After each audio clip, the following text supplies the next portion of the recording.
pour en finir avec la théorie de ce chapitre, les obligations, c'est une dette, c'est un effet, c'est une traite qui comprend trois valeurs qui ne varient jamais, alors que le taux du marché varie. Une fois émise l'obligation, si le taux du marché augmente, la valeur de l'obligation va diminuer. Si le taux du marché diminue, la valeur de l'obligation va augmenter. Comment on calcule la valeur d'une obligation? C'est aussi simple que ça. À l'émission, à l'échéance, c'est toujours la valeur nominale. Durant sa durée de vie, je me place à la date de négociation. Je ne peux pas acquérir tout ce qui a été passé. Le passé, on ne peut jamais l'acquérir. Alors que tous les éléments à venir, je vais les actualiser chez moi. Les éléments à venir, à 95%, ce sont des obligations classiques. Vous avez les coupons intérêts constants et la valeur nominale. Coupon intérêt constant, c'est-à-dire annuité, plus la valeur nominale, un seul paiement, c'est-à-dire par 1 plus I à la puissance moins 1. Si c'est un paiement semestriel, c'est toujours le même calcul, mais le taux serait divisé par 2, le coupon intérêt divisé par 2, alors que les périodes seront, ou bien le nombre de versements sera multiplié par 2. Là, c'est un avantage. Il y a un petit calcul sur le résumé que vous avez sur e-learning qui compare un paiement annuel à un paiement semestriel, et vous allez voir que le paiement semestriel est plus avantageux pour l'investisseur. Donc, lorsque la valeur de l'obligation diminue, c'est-à-dire le taux du marché augmente, l'obligation est dite à escompte. Lorsque la valeur de l'obligation augmente, c'est-à-dire son taux est supérieur au taux du marché, on dit que l'obligation est à prix.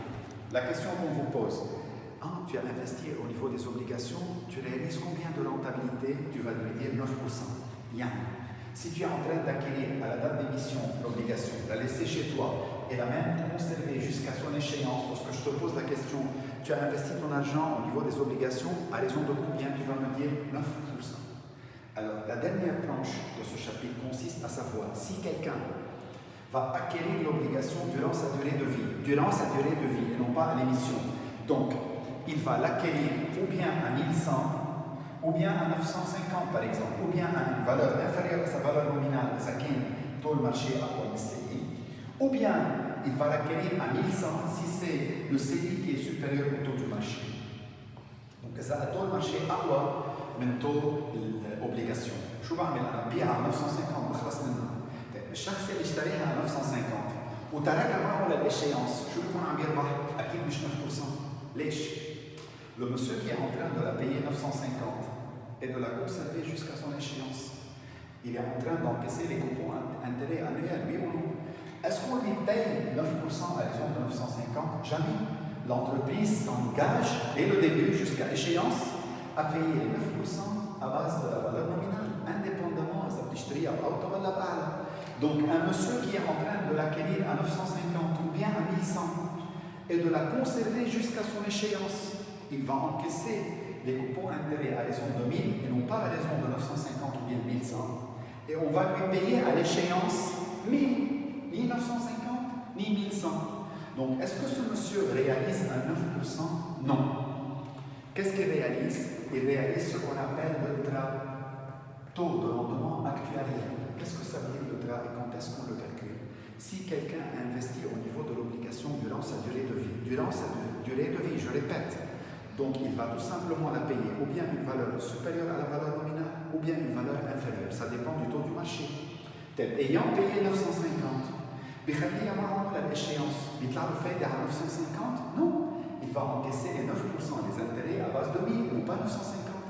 Et à l'échéance, on va lui rembourser, une fois qu'il présente l'obligation, on va lui rembourser 1000 et non pas 950. Donc logiquement, est-ce qu'il a réalisé 9% ou bien plus? Plus. Là, non, il a payé 950 et on lui paye les 9% sur 1000. L'inverse est vrai. Si un monsieur paye l'obligation 1100 et il va la conserver jusqu'à son échéance, est-ce qu'il sera payé de 9% à base de 1100? Non. À base de 1000. Est-ce qu'il sera remboursé à l'échéance 1100? Non.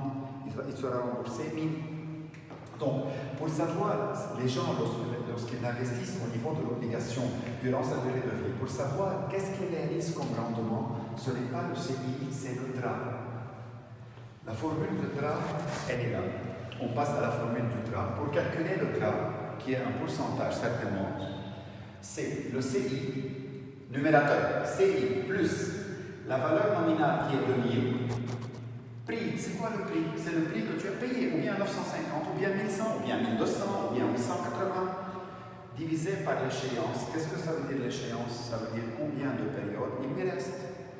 Le taux divisé par le prix plus la valeur nominale divisée par 2. Et on multiplie par 100 pour obtenir le pourcentage du TRA. Donc, le TRA, c'est tout simplement le pourcentage que réalise un investisseur en acquisissant l'obligation à un prix qui n'est pas sa valeur nominale, donc durant sa durée de vie. Je résume. إذا بتشتريها على 900 وتخليها بالإشيانس يعطوك فايدة على 900 ولا على 1000؟ على 1000. وعلى الإشيانس بيردوا لك شو؟ بيردوا لك 900 ولا بيردوا لك 1000؟ بيردوا لك 1000. دونك شو بتكون عم تربح؟ سي 9% ولا أكثر؟ ترى هيك برضه أكثر. دونك بتكون عم تربح أكثر. دونك إذا بتشتريها بأوطى من حقها بيكون الترا أكبر من السي. الترا sera toujours comparé au CI. ليش؟ لأنه السي بيقول لك شو عم تربح، والترا سي لو تو كو تو فا رياليزي. وإذا بتشتريها ب 1100 بيدفعوا لك على 1100؟ لا، بيردوا لك 1100؟ لا، l'entreprise ما بيهمها بعدين بتبيعها وبعدين بتشتريها. Donc, si l'investisseur va acquérir l'obligation durant sa durée de vie à raison de 1100, il sera payé les coupons intérêts à raison de 1000 et il sera remboursé à la fin 1000. Donc, le TRA serait inférieur au CI.